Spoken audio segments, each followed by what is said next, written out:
Jai Sri Krishna. And the chapter 10, I have started with this four-liner from Saint Germain, which says, "In the fullness of the presence is the love that you desire. In the fullness of the presence are the things that you require." So, maybe what you're going to read is going to give you an insight into why I chose this poem at the beginning of this chapter. So I continue with the book and I continue with my life, sharing my life with you. And I write. So life in India continued. Life was good enough, though modest. My maternal grandfather would take us on holidays to pilgrimages centers like Haridwar, Rishikesh, and I got acquainted with the river Ganga, with Ma Ganga. Devout Hindus address her as mother. She works as father confessor does to the Catholic world. It is believed that a dip in Mother Ganga absolves one of sins committed. But I would sit on the banks and feel hypnotized by her bubbly dance as she tripped along, with the anklets on her feet on the sound of Om. And my love for Bharat matured. As I have just mentioned, my maternal grandfather used to take us to visit Mother Ganga almost every year. After I got married, I used to visit Delhi almost every year with my husband. On one such visit, I felt an irresistible pull to go to Haridwar to visit Ganga Maiya. Haridwar is about a 4-hour drive from Delhi.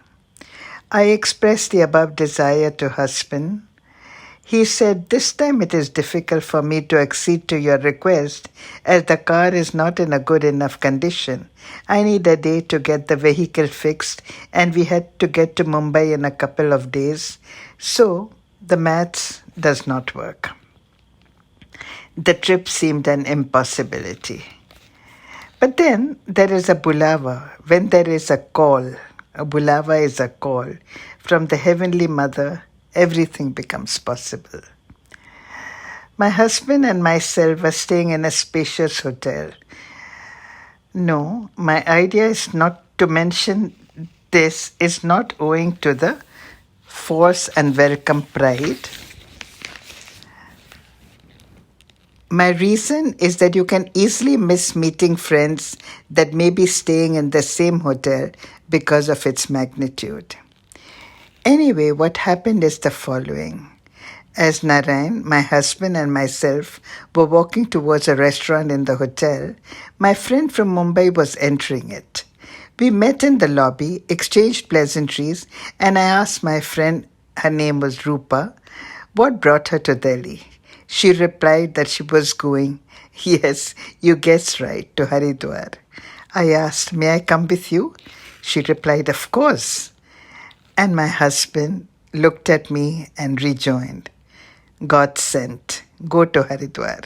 I shall get the car fixed and send it to fetch you after 2 days. I felt elated. Ma had called me. It all happened as scheduled. A friend who had come in the car to pick me said Narayan would not delay but to return immediately.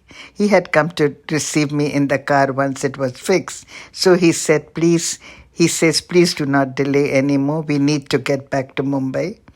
So he said, please do not delay, return immediately.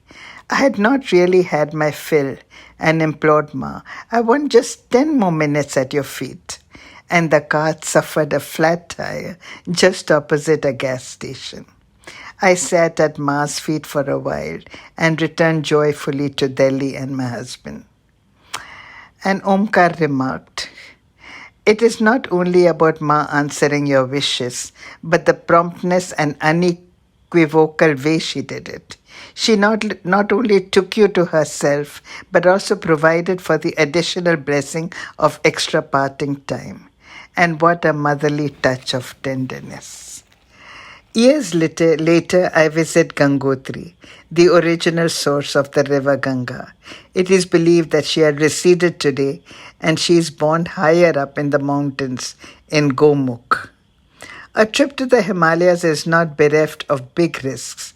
As we crossed mountains, we encountered buses that had slipped down, avalanches that had occurred only minutes before we approached the scene, and a dip in Gangotri froze my brain. You see, it so happened that the lady who had actually organized this trip,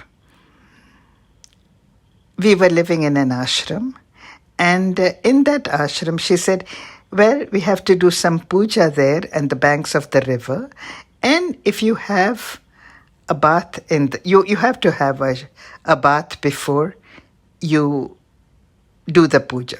Now, if you take it in the ashram, then in that case you might just avoid having a dip in the Ganga. But if you don't take it in the ashram, you would have to take a dip in the Ganga. And I decided not to have my bath in the ashram, but to force myself to have a dip in the Ganga. Now, the Ganga in the Gangotri, which is the source, is freezing cold. So, as I went down, and the flow was very, very swift. But then there are boulders, and I remember, standing against a boulder while the water rushed through me. But my friend who had organized the trip, she said, what about your head? So she took a little water in her palm, in her hand, and she put it over my head. And honestly, it froze my brain. And that dip in Gangotri froze my brain. And for a few seconds, I just felt completely blank because I just felt frozen all over. But Omkar, again, as I told you, my friend Omkar, a co-traveler on the spiritual path who insists that he simultaneously visits the places I do, as I recount my experiences, had the following to state.